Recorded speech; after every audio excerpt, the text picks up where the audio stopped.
Not sure. Yep. All right.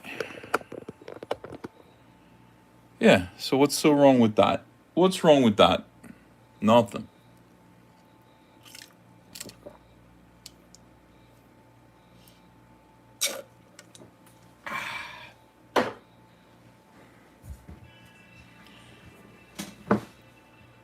What's that noise? Oh, computer over there. Hold on a second.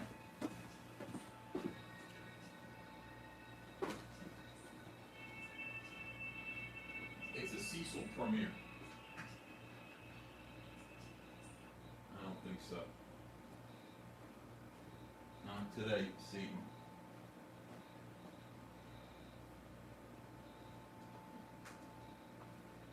Not today, Satan. All right. How you guys doing? It's me, Ethan Van Sciver, coming to you from the other side of my office. And, you know, getting ready to do a little work here tonight. I kind of didn't know what to do. I have a million things that I could be doing. And I decided that one of the things that I could do is I could be up there boxing up action figures and sending them out. I had Mikey bring over 120, 10 crates of modern Cyber Frog action figures. I want to get those out tomorrow. And the crates that they go in. I had to specially, every time, like here's the thing about shipping these action figures. I've got to measure them and I've got to order different crates every time for, shipping crates for every different type of order. So I got these shipping crates that'll ship one action figure, like one Cyberfrog action figure, and then another set of crates that'll ship two action figures.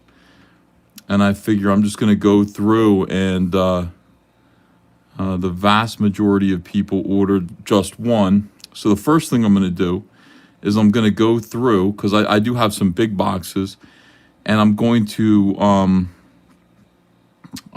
prioritize the orders by the largest order, like people who spent the most money. Problem with that is I've got to wait for Heather Swain. Got a nice little update about Heather Swain, which didn't make me happy, but at least it's some information about her. Let me pull that up here real quick. This is crazy. My people over there making the action figures. They randomly inspected 200 samples and found several issues relating to the deco, which is the painting and finish of the figures. These were not classified as major defects. This is the Heather Swain toys. But there were enough of them across the different styles that we felt it was best that we address it before shipping. We'll have an update soon. We feel it was important to make every effort to ensure the best quality product for your customers. I said, thanks for the update. Another inspection on the Heather figures, corrective issues. Made as requested. Product should be ready for shipment shortly. All right, I got my shipping crate there. So what was wrong? I said minor deco. Can you be more specific, or would I be scared to know? I like the Heather Swain action figures are absolutely insane. Like, the Cyberfrog stuff and the Vespis look really, really good. And I'm happy with, you can pull out any random action figure out of any of these boxes and they're perfect. They're just perfect. All of them look great. They look like they came right off the shelf of a Target or a Walmart or a Toys R Us. They really are very, very good. But we had trouble getting the Heather Swain face correct. The getting her to look realistic and not sort of like a blow-up doll was a challenge. So anyway, took her to a different factory. They got it right, but so I said, what, a minor deco, like, what does that mean? Can you be more specific, or would I be scared? No, not at all. Simple things like paint on her arm, dirt marks on her shirt, stuff like that. Our inspector felt they had too many of these little things, and we agreed we had to have them corrected. Pretty straightforward. Man, just hurry up and get these fucking Heather Swain toys to me, please. I hate it. I have campaigns that are like held up by like one thing. Wreck Planet held up by Salamandroid Death Sting. People panicking about when they're going to get their honeycomb boxes. I'm ready. I have the manpower to do it. I'm ready to go. Give me my product. Let's go. Let's go. Let's go. But it's hard, man. I'm telling you, it's hard to get stuff done. It's not as easy as it looks, especially when I'm getting specialty product done. I ask for unique things. I'm not just asking for simple print jobs. I'm not even asking for, spot gloss, UV, things like that. I'm asking for black light. I'm asking for glow in the dark. I'm asking for chromium. And these things are just, it's like the printing industry forgot how to do these. They have to special order the inks. They have to special order absolutely everything to get it done. And it it ends up being worth it. It's just in the meantime, it's really frustrating. And I just sit here and just try to get more stuff done. Anyway, Blacklight posters completely fulfilled as of today. I just sent out an update to everyone. Everything is shipped out from Blacklight posters. I got Mikey. Today we shipped out a bunch of Cyberfrog figures, but just the ones. I had one crate of everything in my office, and just to be kind of funky, I wanted to try it out. I wanted to see if I was right about the crates that I bought, and we shipped out about 25 Cyberfrog action figures today. Preparing to ship out, like I said, about 120 tomorrow. And we're just going to keep going. I'm going to have one more person. I'm going to have Mikey bring in another person to help fulfill the action figures as quickly as possible. I sent 2 action figures to Anna, that Star Wars girl. I think I had Blood Rage Cyberfrog, so I think I was shipping those out. I shipped out some Modern Frogs, some stuff like that. Hopefully, I just want to see people get them, and I want to see what people think. So I'm excited about shipping those toys out. And we shipped out about 150 copies of Wreck Planet today. We're keeping busy. Steve Roberts says, Uncle E, who is your all-time favorite Cyberfrog villain to draw? Boy, that's tough. I guess, well, you know what? I think it would be Ben Reilly, Deathfly. I think he would be the most fun to draw right now. And probably to do an action figure of Ben Reilly would be great too. Just because he's so familiar to me, But I love them all. I love all of my characters. I enjoy drawing Salamandroid. Here's Heather picking Cyberfrog up. This is really sad, getting him to his feet. It's a lot of fun, man. Cyberfrog 3 is going to be a blast. Alfonso Lopez says, hey, Ethan, you're doing great. Don't give up. Thanks. I'm not going to give up. This is how I make my living. I got to keep doing it, and we cannot give up. We have to power through all this stuff. Learn lessons where we can, but ultimately, I just keep telling myself it's all about the product. The end result is all that matters, and that's what it is. And it's hard being kind of a small guy. It's hard being somebody who has a reputation of being a rabble rouser like I do. There are some people who just won't work with you. But fortunately, most people, when it comes to printers, distribution, factories, most people just don't give a shit. They just, everybody's kind of professional. When you find SJWs who are working in places where you need them, like in manufacturing, it is really highly disturbing. But for the most part, it's not so bad.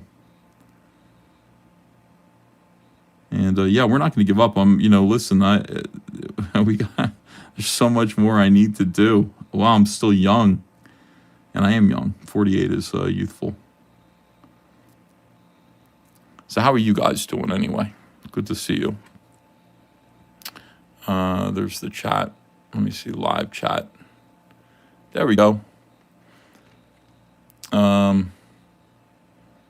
Yeah.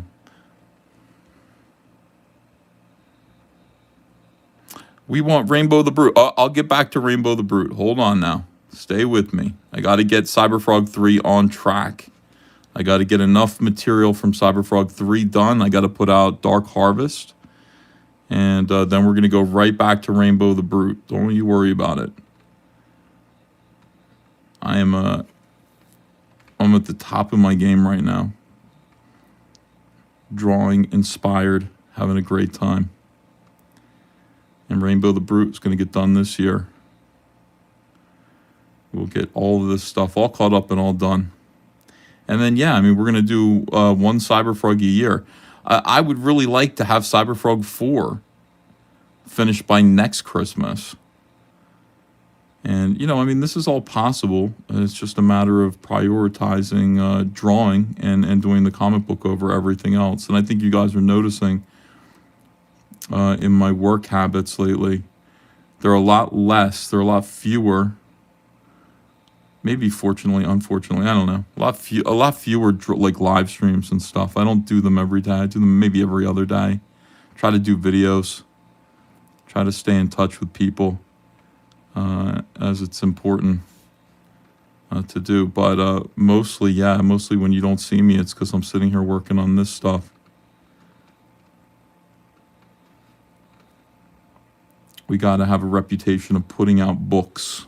Big books, good books, not just books. We actually have to, the story has to be has to be great. The story has to be great. It has to be involving, exciting. And I think it is. Cyberfrog 3 is great. Cyberfrog 2 is great too. We got Cyberfrog 2 here on the desk to use as reference. Fire Knight says, "Isn't Ben Reilly the Scarlet Spider from Marvel Comics?" Yeah. Well, that it's spelled differently. You're spelling Ben Reilly the way that we spell Ben Reilly. But yeah, we had the name at the same time. I came up with the name Ben Reilly the same time Marvel did, and it was just a weird coincidence. And I just never thought to change it. You know, I could have just said, "All right, I'm gonna change the name," but I didn't. I just kind of kept it. So that's the way it is. It's now Cyberfrog lore, and people think it's a reference of some sort to Spider-Man, but it really isn't. It's just a coincidence. Robert Romano says, "Art is timeless. Time you spend on it is priceless." Yeah. And of course, this month we've got New Jersey Comic Fest, which is going to be really fun. And I'll get to meet some of you, I think. I hope you guys will consider, if you live nearby, coming out. ETA on Honeycombs. I don't know. What I can say about it is we will be finished fulfillment at the end of July. So I don't know when the first Honeycomb is going to ship, and I don't want to say, but I do believe we will be finished shipping Wreck Planet entirely, both campaigns, by the end of July. So that would include all of the Honeycomb packages. And that's what we're looking at right now. Henry Thurin says, "You missed my earlier super chat." Sorry, I just opened up my iPad. So there's some I'm sure I missed. Sorry about that. I'll go back and see them later. Brian Brown says, "Nice to pay a premium to not get our Honeycomb boxes." Brian, I'm doing my best. You didn't pay a premium to get them first. You paid a premium because they're the best. And they contain items within them that are not available anywhere else. But I am doing my best to get everything together. I just have to get fulfillment finished. Waiting on one single item is extremely annoying. It really is. But you know, while I'm waiting, I need to start shipping. So at least this way, by the time we're ready to fulfill the Honeycomb boxes. You know, we're going to be, you know, we have fulfilled almost everything else, and the whole campaign will be completed. I know it sucks, Brian. Sorry about that. Pablo Diablo says, "Ethan, you're putting me to sleep." I told you it was boring. I'm just sitting here drawing and talking to you guys.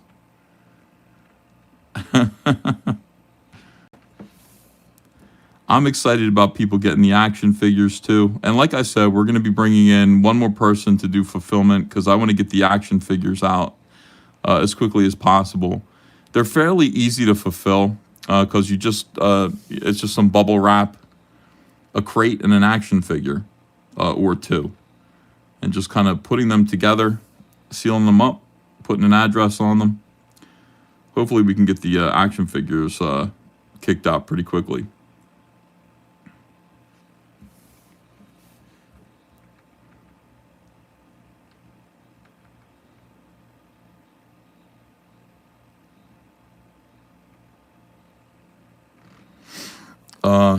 John F76 says, Ethan, if Cyberfront gets really big in terms of sales, you're going to change how you fulfill, how you do fulfillment? It's already really big. It's already really, really big. It's great. If it gets bigger, I don't know. Look, one thing that we have to consider is getting into bookstores. That's something that we have to consider doing eventually. I don't know when. I'm thinking maybe when the whole thing is finished, we put out a nice big fat novel. I want more people to read it, obviously. Making the product is something that we have to do through crowdfunding. But when we actually get enough of the story done so that we have like these 400-page novels, putting them in Barnes & Noble would be really cool. FKA322 says, have you changed anything about Cyberfrog 3 based on feedback from Rec Planet? No, not at all. The only thing I learned about with feedback from Rec Planet is Literature Devil's excellent critique, where he sort of taught me about rising action. And I was talking to my dad about this. My dad and I, we both watched Literature Devil's critique together, and he was like, I don't believe him. I don't think that's right. Everybody's sensitive about criticism. Criticism is really, really important, though, and you do have to learn to take criticism and learn from it. So, when somebody first gives you a good, valid criticism, it's valid. When somebody does something that is just destructive and they're doing it to be mean-spirited, that too, and you can safely ignore that shit. But when somebody is telling you the truth about your own work and how it could be better, that, and you need to just sort of open up your ears and listen. So Literature Devil's talking about how to build the action up to a crescendo, and before you deliver the payoff, right? The climax, as it were. And so that was valuable. So I think that his criticism went into changing a couple of things about how I'm going to tell the story that I already had in Cyberfrog 3. But no, nobody has said anything. No feedback about Cyberfrog has made me change anything substantially about the story. I can't, because the story is sort of telling itself. Like there's not a lot that I can I can't really wrangle it. The story is happening. So it is what it is. But people's criticism is helpful. I do listen. B.S. Warren, thanks for $10. Uncle E, I could use some guidance. I have a fantasy novel I'm selling, but I'm struggling to promote it. What are the most effective ways of doing that? Social media. It's always going to be social media. It used to be people would come to me and ask me to help promote their stuff, but I don't trust people anymore, B.S. Warren. I have been bitten so many times by people who have asked for my help, and I've given it to them, and they've returned my help with hatred. I don't understand it. I think people are weird. I learned to sort of distrust people, strangers on the internet, not to be trusted. Or even people that you've known for a while. So I don't really do that too much anymore. Unless I know the person. Like I like Comicsgate Kings a lot because I know those guys, and I don't think any of them are gonna turn around and sort of backstab or ankle bite me, or any of these things. I think they're going to. I think they're adults, and I trust them. They're professionals. They kind of see what's going on, and they appreciate me. I get thank yous from them every single week, so I like that. I'm comfortable with that. But it used to be that I would be the guy who would sort of promote everybody's stuff and get it funded. I just a whole lot of people before you ruin that situation for you, B.S. Warren. Blame Smiller. Wait, hold on a second. I got a cord here that's in the way. Okay. Yeah, I like the Kings.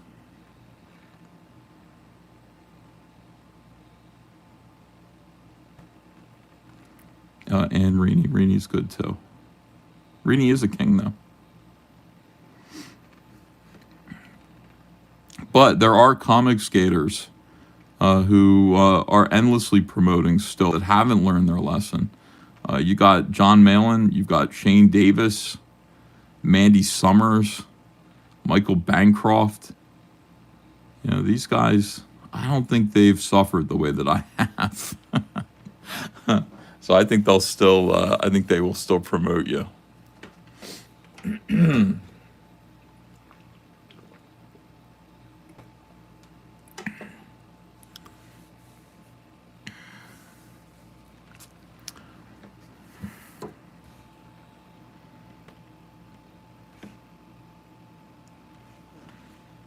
It's just better if like I don't do it.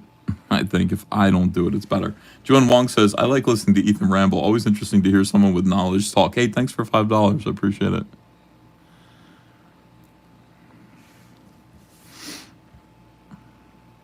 Yeah, so somebody asked me to promote Peter David's GoFundMe because I guess he's had I don't know how many strokes Peter David's had, but he's had a few. Like, he's not doing too well. Peter David and I have never gotten along. I always found Peter David to be especially obnoxious. I hated when I first got to DC. I hated his Young Justice because it was excessively self-referential. Like the first issue was all about like the Young Justice cast all having nightmares in which they were kind of subtle references to the books Peter David used to write. And and I was just like, at the time, I was like, who gives a shit? Like what you used to write, Peter David, like this is like this is a book, man. Stop talking about yourself and start talking about these characters. Stephen Rockwood says, Ethan, any word on Sting? No, I don't have it yet. I'm still waiting for a date, Stephen Rockwood. I'm waiting for my date, but I am told I will have that. I will have that information soon. So I'm hopeful to get that to you guys soon. But yeah, I'd always be like, why are you like this, dude?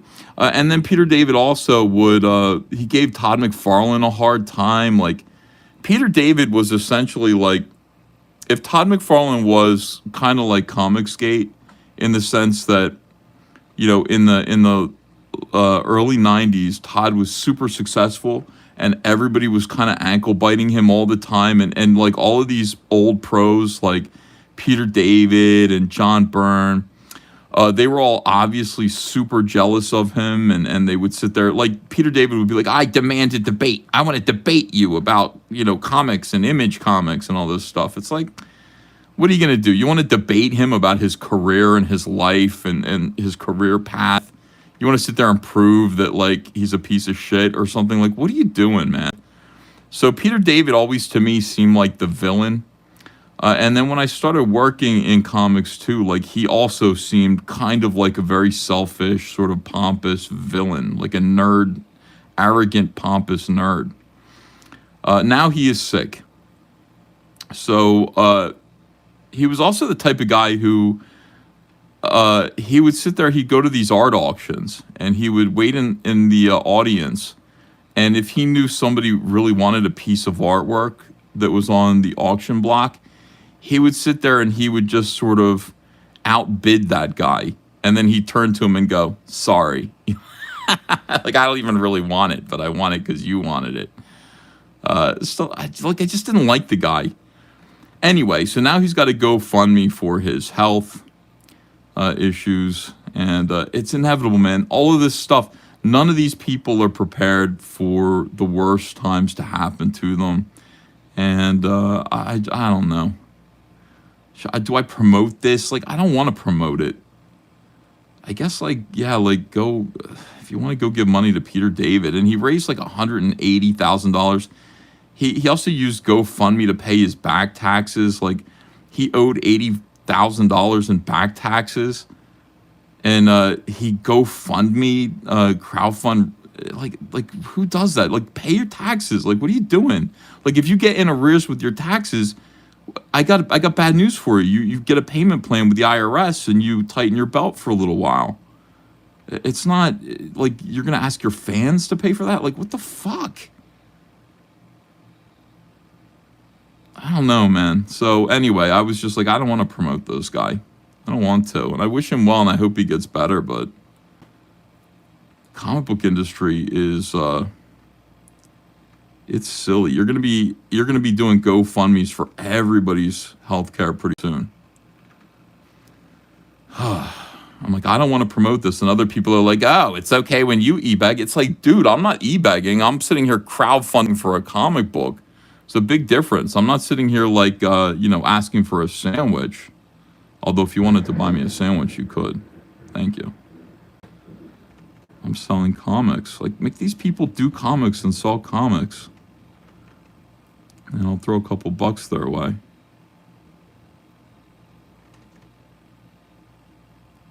I'm like angry tonight, I think, because like I also read about the Punisher, and I'm angry about the Punisher. I mean, I sat there and I listened to my former peers get furious because the Punisher symbol was picked up by the police. There's some cops who think the Punisher symbol's cool. I don't know how many of them, but I mean, basically everybody thinks the Punisher symbol's cool. And so, you wear it on a T-shirt and stuff like that. I think like the idea of the Punisher is kind of a conservative fantasy.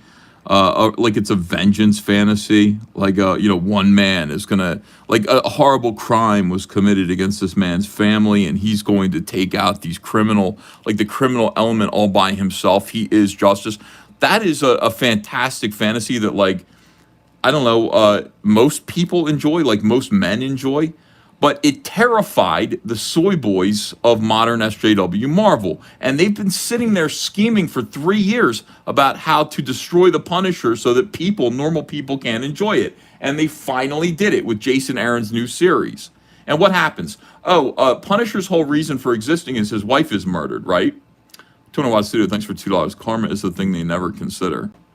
Yeah, I mean, I don't want to consider it too much either, but I'm not anxious to help these people. Like, figure it out. If one of us gets sick, like, here's the thing: I'm gonna reserve my promotion for like a GoFundMe for like if one of us gets sick, and somebody really needs help within our community, then I will, ask for maybe I'll open a GoFundMe. But anyway, the Punisher's wife comes back resurrected.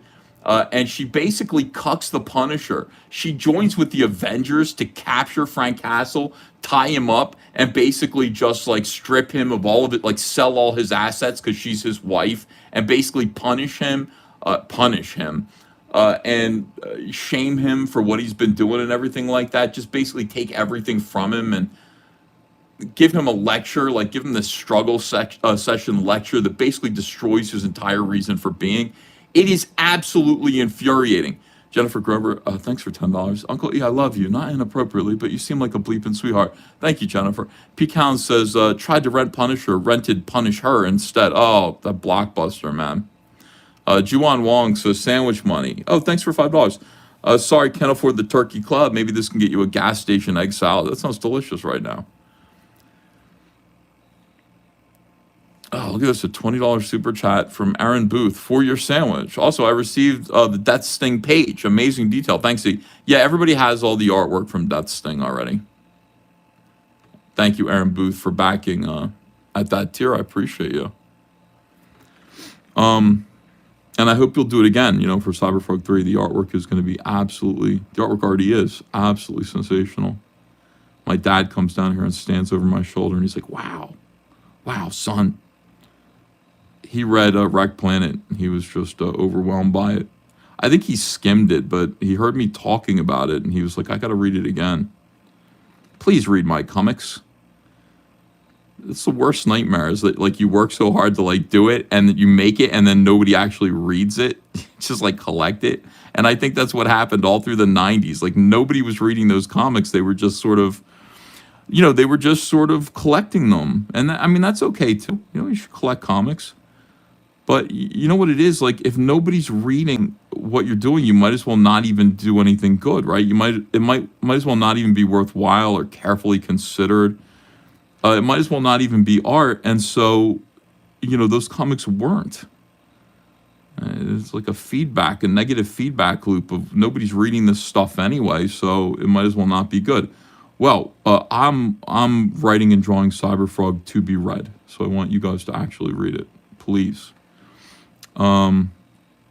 Anyway, here's the thing: Marvel Comics is absolutely furious over the fact that the fans that they hate, and they clearly do hate. They're conservative fans. We know that. That's why people like Heather Antos, Alana Smith, all these people, Tom Brevoort, all these guys, Dan Slott, cursing their fans all the time. Why Disney is doing what they're doing, all the weird race swaps with all their characters. They hate the fans. They really do. They want different fans. They don't like you. And so, what they did was they took Punisher away from you. They took him away. They had the ability to do it. They literally took away the Punisher. They canceled him. Like, they know how to cancel you, right? They take away all your resources. They destroy your employment. They destroy your, ability to make money, your ability to be effective at your job. They actually employed cancel culture on a fictional character. It's unreal. It is unreal. Comic Book One, thanks for $5. Happy Sacred Heart of Jesus month, Ethan. On my way to adoration now. All right, my friend.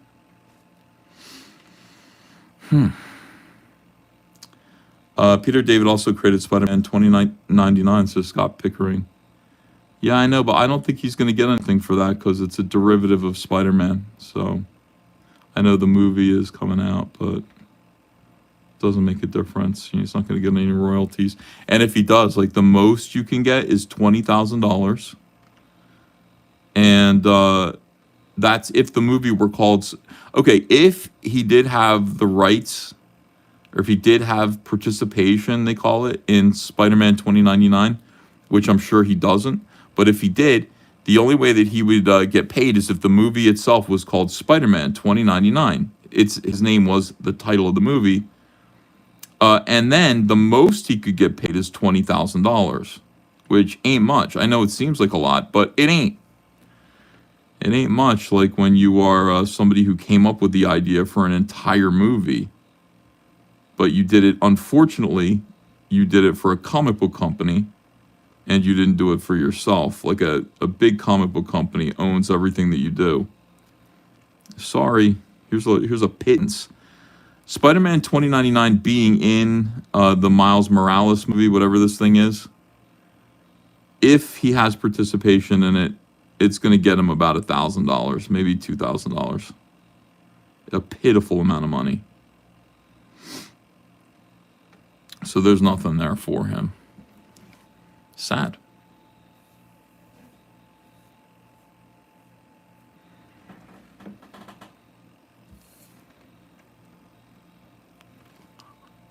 Very sad. Yeah, it is. It is ridiculous. But that's the way it is. I mean, trust me, I know. Because I thought I was going to get $20,000 for having Angel in X-Men First Class. I misread my contract. No, up to $20,000 if the movie were called Angel. But it isn't. She just happens to be in there. She's in the movie. And so you get a prorated royalty amount of $800. So I had a character feature in an X-Men movie that was a hit, and I received a check for $800 for it, which I got to tell you was a pretty big disappointment, considering I was geared up for $20,000, which was life-changing money for me then.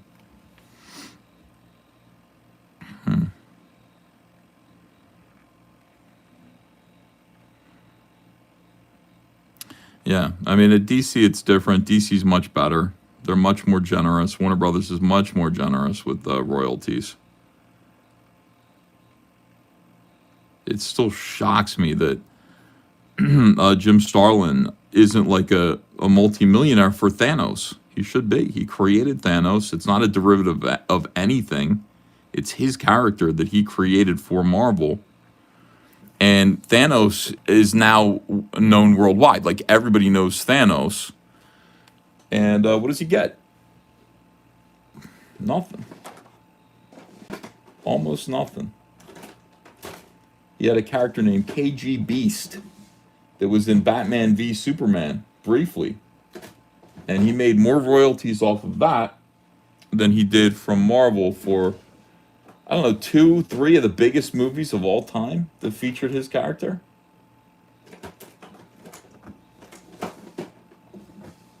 There's no point. Like, what is the point? Why would you ever create anything for Marvel? If you're going to work for Marvel, just go over there and just use their stuff. Like, don't give them anything. You have an idea? Keep it. Don't give it to them. There's just no reason to. Combo One says, I want to buy this page. Okay. Thank you. Appreciate you. What's going on with this? Yeah, I want to buy this page. He says, yeah, my messages are all coming through weird on this iPad. 200 Watt Studio says, for $5, they try to destroy your livelihood because you don't agree with them, and then they want your money when theirs is in jeopardy. The utter hubris. Hey, listen, I mean, every single one of the people, this is going to be the irony of my life. Every single one of the people who whispered to each other that I was a white supremacist and you shouldn't associate with me. All of these people who did everything they could to organize around the idea of deplatforming and destroying me, and still do. People who are just like, nah, I heard the reason why you got canceled is because you're a jerk. All these people are inevitably, eventually, I'm going to be asked to donate to some campaign to pay their medical expenses. It's going to happen. And I will be like,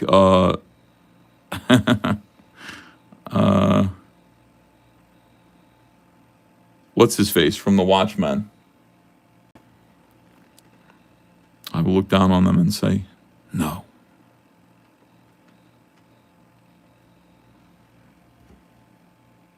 Just the way it is. How did I spend my $800? Gee, I don't know. I don't remember now. I hope I did something fun with it at least.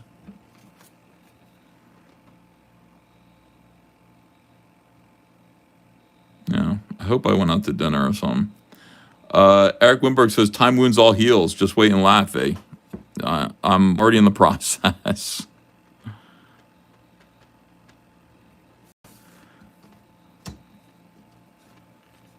Let me see here.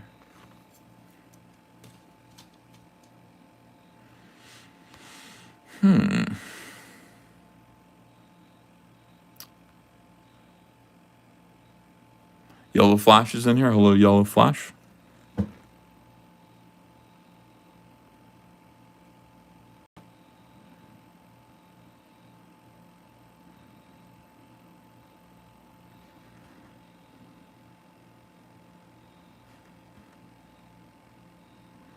Got a nice color page from Kyle. It's great when Kyle does about 1 page a week right now. I think he's not feeling well.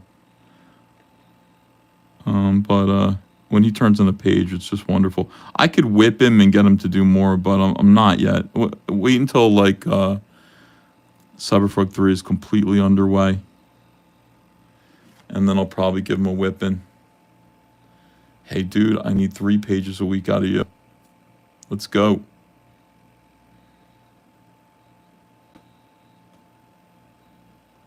But it is great, as usual. This book's already better than Wreck Planet. It's already a big step up.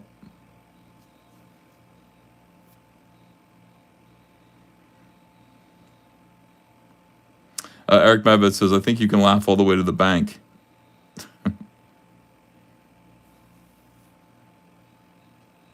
Yeah, I just clone Kyle. I don't like that's the thing. Like I've got another colorist that's really really good.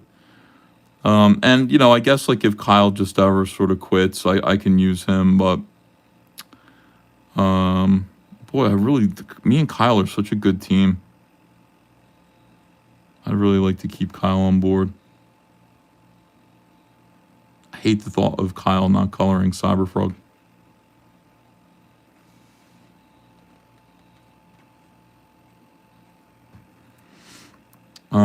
Baggins in the Banshee says, "Hey, my husband and I will be at the JerseyCon. Can't wait to meet you all." Oh, wonderful! I'll see you there. That's gonna be fun. I haven't done a convention in 6 years. Bearwolf 13 says, "Ethan, what do you think about making facsimile versions of characters you've created for Marvel and DC and making them super team, Dust, Jessica Cruz, etc.?" Well, that's kind of what Cyberfrog is, Bearwolf 13. That is kind of what I'm doing, in a way.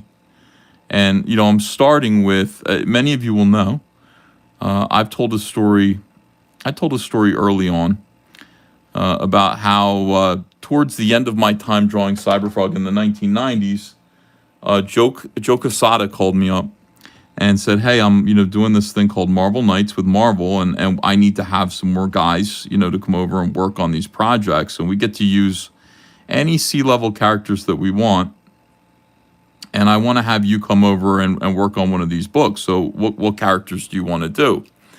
And he said, in addition to that, I think I was already sort of talking about doing Impulse, or I had done an Impulse short story or something like that for DC. So Joe said, I'd like you to do a junior version of a Marvel character, kind of like Humberto Ramos has Impulse, as a junior version of the Flash, and I really like to see you do something like that here. He's like, "No, we already we've been kicking it around. We have a few ideas. We've got," he said, "the Silver Snowboarder." I remember that. He said Spidey was another one, which would be like Kid Spider-Man, or Daredevil Jr. And I mean, none of those really sounded good to me. So I said, well, let me think about it. And I was watching MTV, which was still showing music videos at the time, and Alanis Morissette's "You Ought to Know" video was new. And I liked the way she looked in the video. So I kind of drew this sort of raging, super like facially pierced weirdo who had Wolverine's claws, and I just said, yeah, this is X-32, and her name is Lynx, and she's Wolverine's daughter. I said, I don't know, when Wolverine was in Japan, like he probably impregnated some Japanese chick, and this is his kid. She's half Japanese, half Canadian. And Joe like showed it to Bob Harris. I did like a drawing of her and everything, and absolutely loved her. And said, "Oh my God, we're gonna do this. We're definitely gonna do this, right?" So 4 years later, and I got to sort of draw this character in a one shot that I did for Marvel back in the year 2000. It was called Remnants, Marvel Remnants. It was kind of a Deadpool story. Last Right Zero says, "Is it best to put everything on as many social media sites as possible?" Yes. Or are there different places that are better for certain things, like own works versus fan stuff, sketches, commissions, etc.? Last Rights, it's just important that you have an audience, that you have and cultivate an audience of fans who are interested in supporting you by buying your work. How you do that is up to you. And if you're a creative enough person that you're making comics, hopefully you can use some of that creativity and turn it into some sort of business wiles in order to figure that next problem out. I think you can do it. Everybody's going to do it a different way. Not everybody needs to do it the way I did or anybody else. Anyway, I went on and I took a job at DC instead, and that character became X-23, who you all know now, Wolverine's daughter. So technically, I created that character. But my character was named Lynx. So, part of what Cyberfrog, the new Cyberfrog series is to reclaim the stuff that I created. And do, different, distinct versions of these characters that I created and gave away to the mainstream. And so one of those characters that you're going to meet as part of the Cyberfrog 3 campaign is Lynx. I'm drinking my water bottle. Sorry. Lynx is organically a part of the Cyberfrog universe. Lynx has already appeared in Cyberfrog, believe it or not, in the old 90s Cyberfrog series. So, she's going to be, I'm going to take her back. And then basically every character that I worked on in some capacity is going to be in the series. Green Lantern is already in. You already saw Green Lantern. He's already in the book. All of these characters are in the series in some way. So something to think about.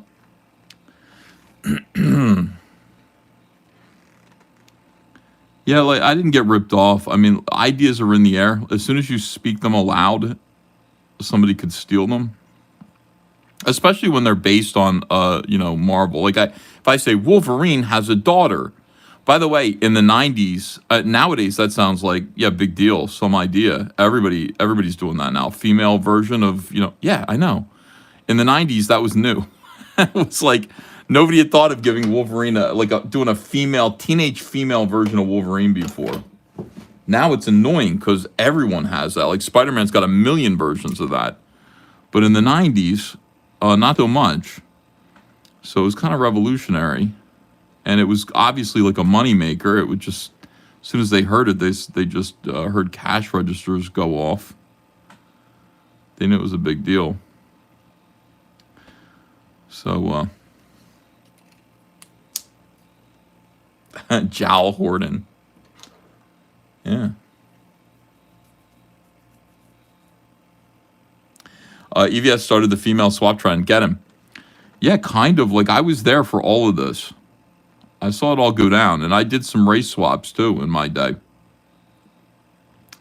And I did, a couple of gay characters. Pied Piper. Back in 2000. That was, like, a big deal that he was gay. There weren't too many gay characters. But I saw all this go down. I saw it become like a thing. At first, it was just kind of like, yeah, we should. Why wouldn't we have one or two gay characters? We should do that because we have like 100,000 gay readers. Like, it seems like. At least they act it. Like, why wouldn't we have a couple of gay characters? It wasn't like, hey, open the floodgates. We're doing like 1 trillion gay characters. It was just reasonable.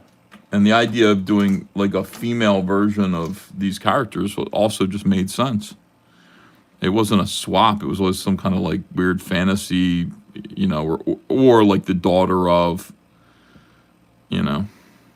stuff like that.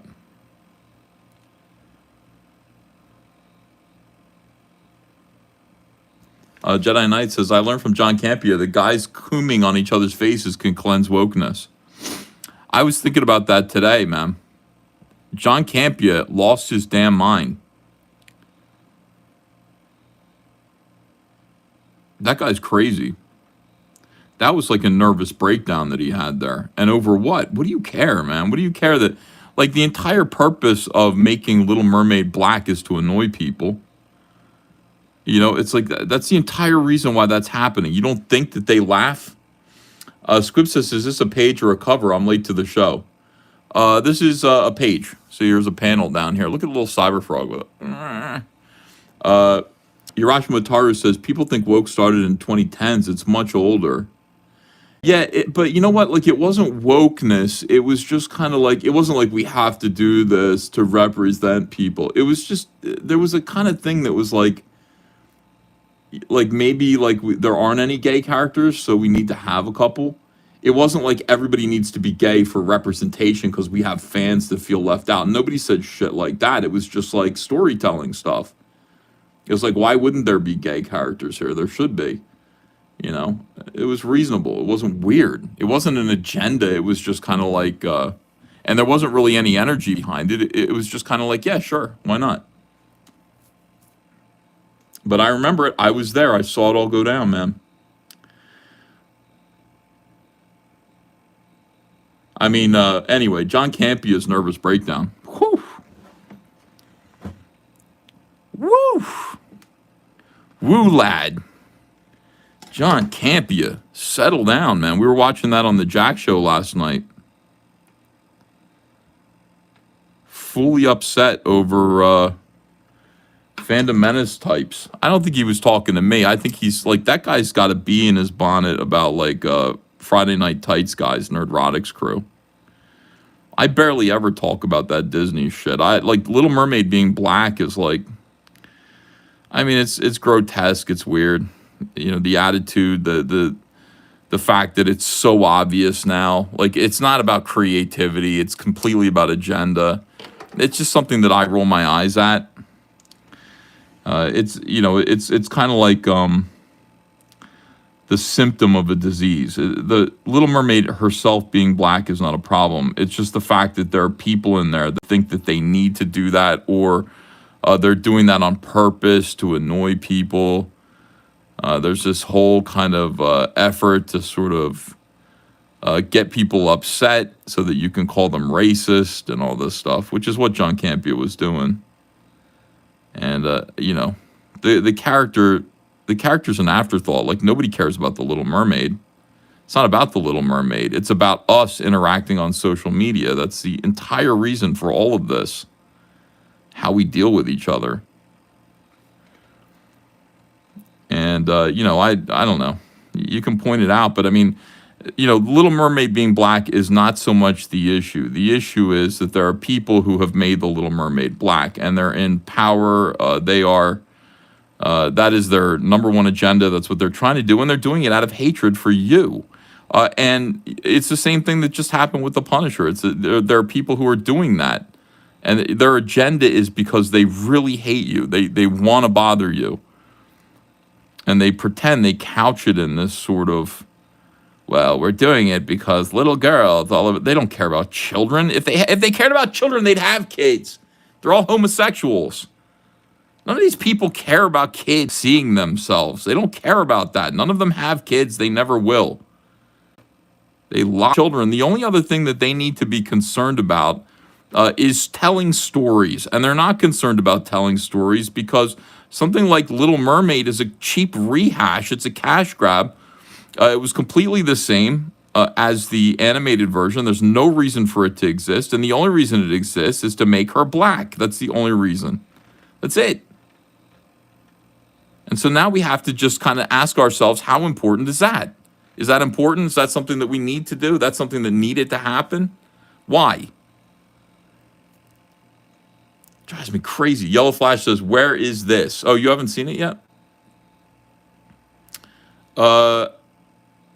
What is it called? You know, Yellow Flash, if you watch scroll through last night's Jack Show on Anna's channel, and you'll find it. They showed the video. I can't remember what it's called. It's called Old Man Has a Nervous Breakdown or something like that. But yeah, you should do a video about it, obviously. I'm surprised you don't know about it yet.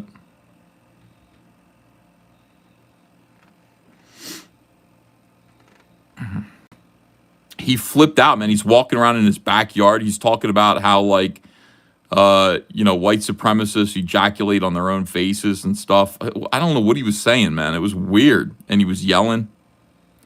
He was making coom face. I really feel like these people are mentally ill. They gotta be. Eric Medved says, She-Hulk is a great example. They know what pisses people off, and they prod it on purpose, of course. And they laugh about it later. Yeah.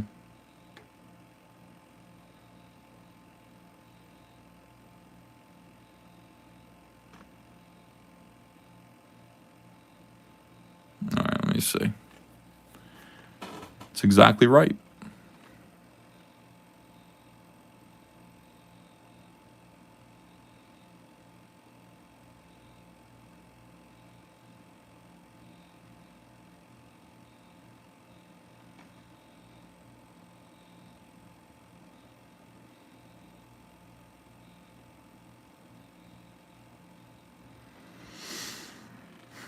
Anna puts the Jack Show on her live channel. All right.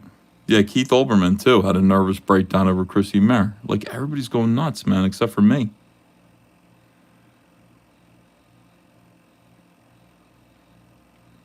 Settle down.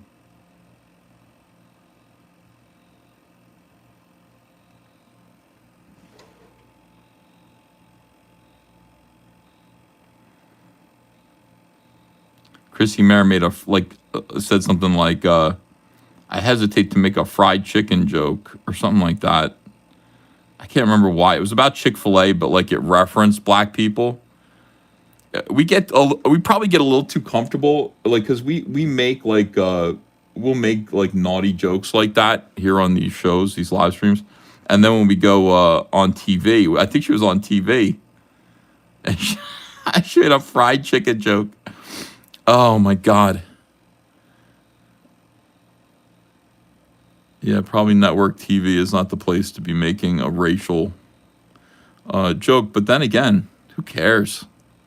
Stop pretending everything's so offensive. Everybody needs to just recognize jokes are jokes. She's a comedian. Nope. Can't do that. Have to take everything she says very seriously at all times because she made fun of January 6th in her live album, which was great. I love her live album.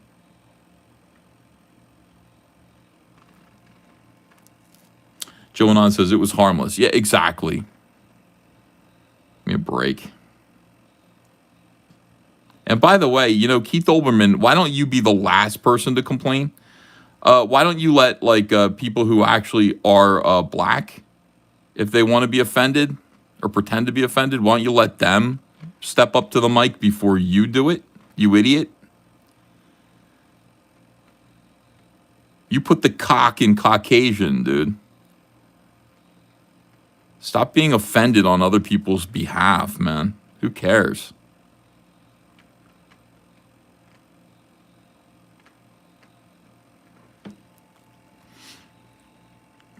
Jamie Max says, do you have a head injury, Ethan? Yes. Mark Palmer says, this is a red extermination page? Yes, it is a red extermination page. I can't see where the new messages are coming in. I don't know what's going on lately with this.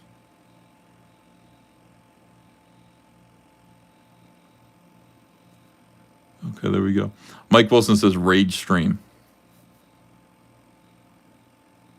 Oh, Jamie Max says, I can tell you have a head injury because you think Chrissy is funny. She is funny. Did you listen to her album? Get her CD. I laughed.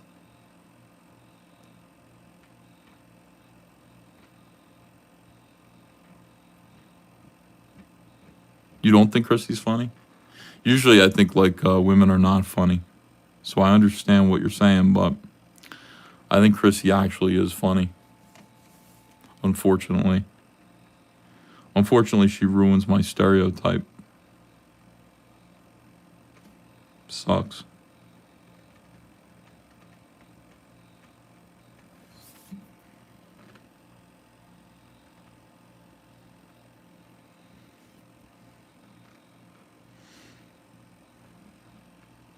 Then again, I think Brendan Schaub is funny. I'm just kidding.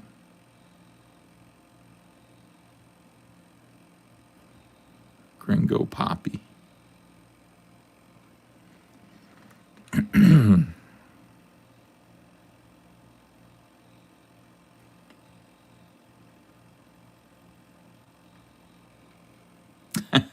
Don't ever say that.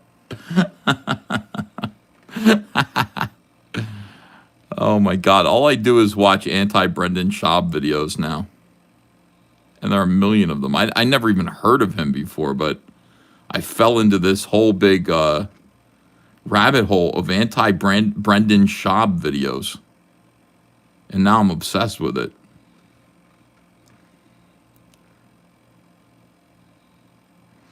Eric Medved says, EVS, someone asked, what is Sal holding? Oh, yeah, good question. So this is blood honey. And in blood honey, it's right there. It's all kinds of wrong that Chelsea gave us that Sin power battery, literally a piece of her heart, and you use it to watch CNN all day. Yeah.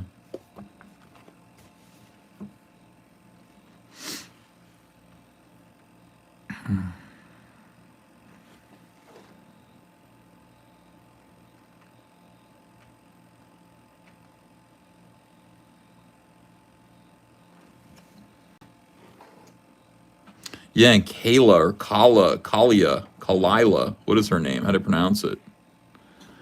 How do you pronounce her name? She's another one, dude. The whole stand-up comedy world, like, is way more interesting than the comic book industry. I'm gonna start hanging out with Kurt Metzger more, because he's in it. He knows that whole world.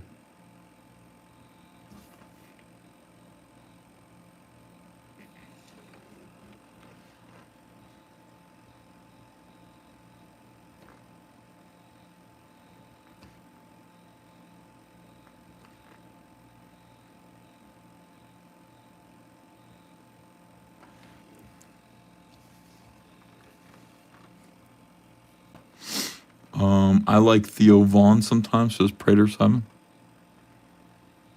Yeah, those guys, they're all like getting canceled all the time. They're all accused of sexual harassment, whatever it is, sexual assault. Fascinating. I got to get into it more.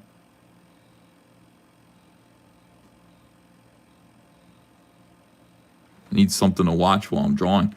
200 Watt Studio says, last night's Jack Campia starts 2 hours 59 minutes. That's for Yellow Flash if he wants to find it when the Campia video starts. And it's insane, man.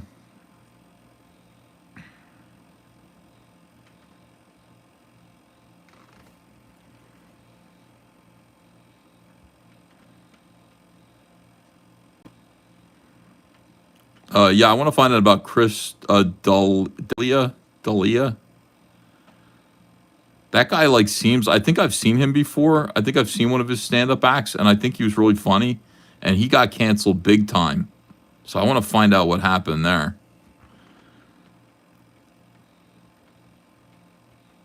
I saw him just beat the living shit out of Brendan Schaub, like, you know, rhetorically, roast him. So I don't know. Delia? Chris Delia?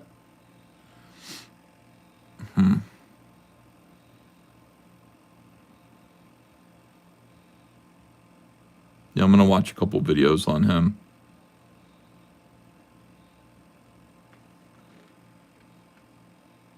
Yeah, the comedian. Yeah, like I'm saying, the stand-up comic world, the comedian world that Chrissy Maier's a part of.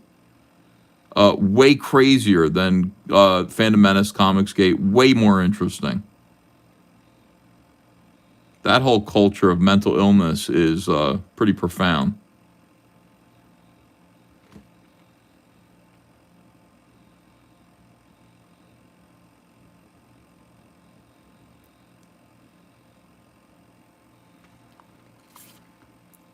Chris D'Elia, says Chris Mack. Thank you for that, Chris D'Elia.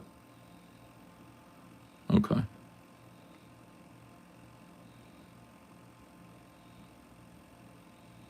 He's good, like he's funny, right? What do you do?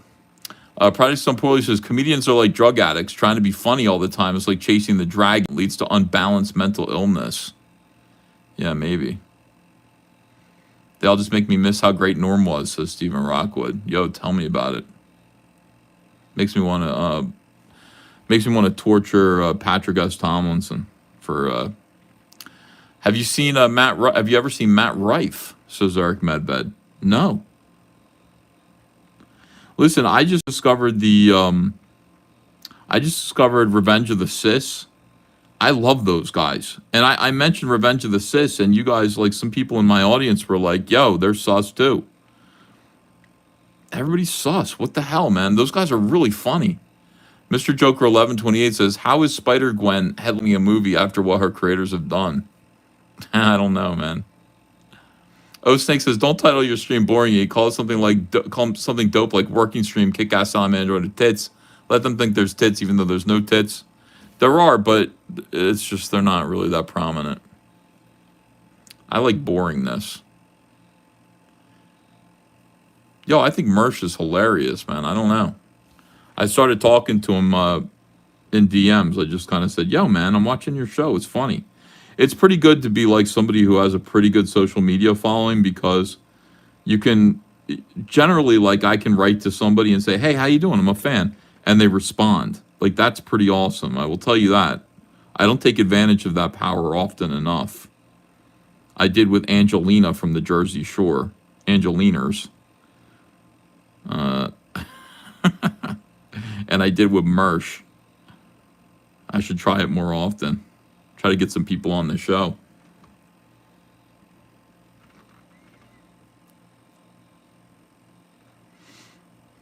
I like Adam Carolla too, yeah.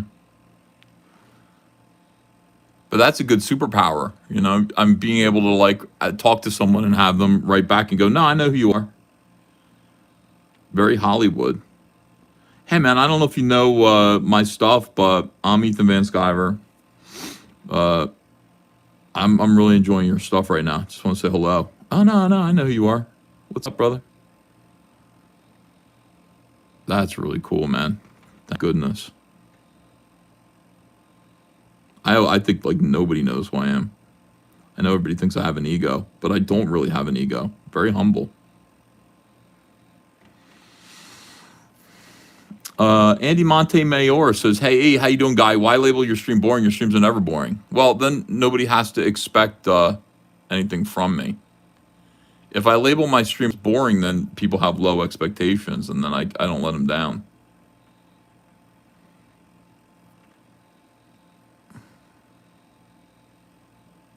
I think that's the best way to go. Mr. Yanafui is here. What's up, man?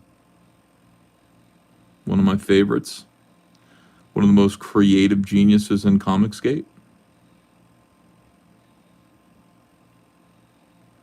Good to see him. Got a lot of talent. Yellow Flash 2 says, world's most humble man. Yeah.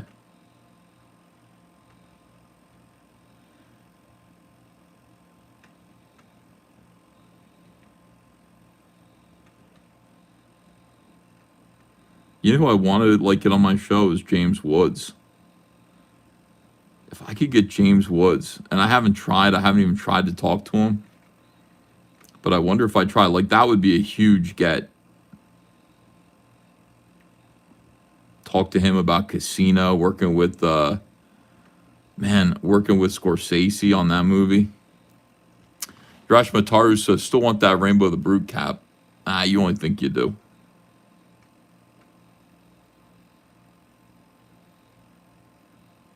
You don't want that. I mean, well, maybe you do. You wear it for Pride Month. I'll have them ready for next Pride Month next year. Rainbow the Brute hats.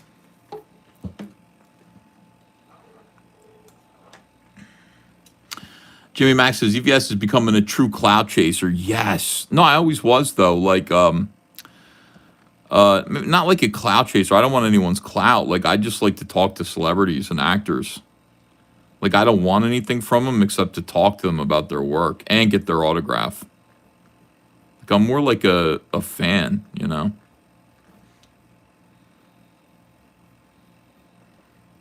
Big time autograph collector.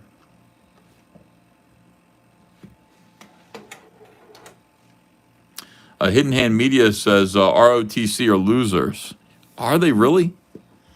Man, you guys have a different definition of loser than me. Like, if you're funny, you're a winner as far as I'm concerned. If you can make me laugh, if you're quick on your feet, that makes you a winner. I don't know. And those guys make me laugh all the time since I started watching them. I don't know anything about them. Please don't tell me there's anything creepy about them. But all I know is, like, they're really funny. Yellow Flash 2 says, this Pride Month feels different. Seems like corporations aren't so gung-ho this year. Yeah, but Yellow Flash, did you see the USDA, U.S. Department of Agriculture, with their rainbow building and their fucking social media that says, period? You know what? Like, what are you so angry about? Like, you know what? Like, the whole thing about being proud to be gay would be less annoying if it wasn't, like, couched in all this fucking vitriol and anger. Like, period. F you. Gay. F you. We're everywhere now. F you. Holy shit. Calm down. And what's the USDA doing with some pride tweet? They get all these gays and they take over their social media feeds. You can't get weirdos to take over your social media feed. Look at what happened to Edwin Boyette. Urashima Ataru says, you also want to sap their life through a handshake. Yo, for real.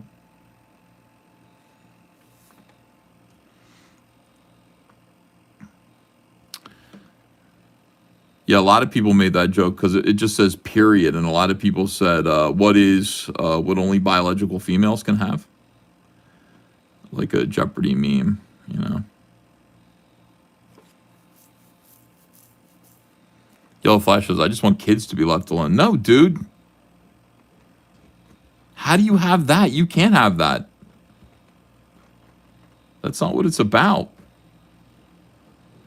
Like, they have to change things at the level of youth. They have to get your kids, and they have to get your kids away from you without your consent so that they can re-educate your kids. They have to. That's their primary goal. So there's no way to sort of coexist with this without them getting involved with your children. That's the entire reason for the Drag Queen Story Hour, just to normalize queer with your kids. They want the next generation to be like, you know, much more loose with pansexuality.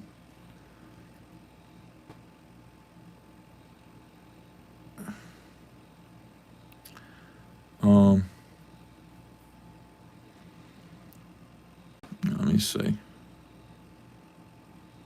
I'm trying to stay up with you guys here. It's weird. My iPad is like ruining the chat.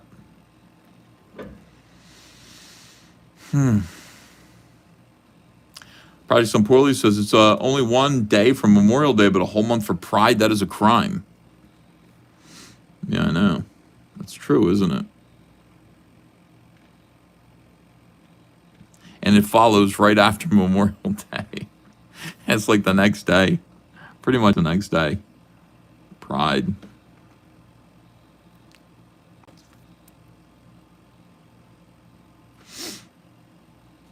What's going on tonight? Who's having a live stream? Because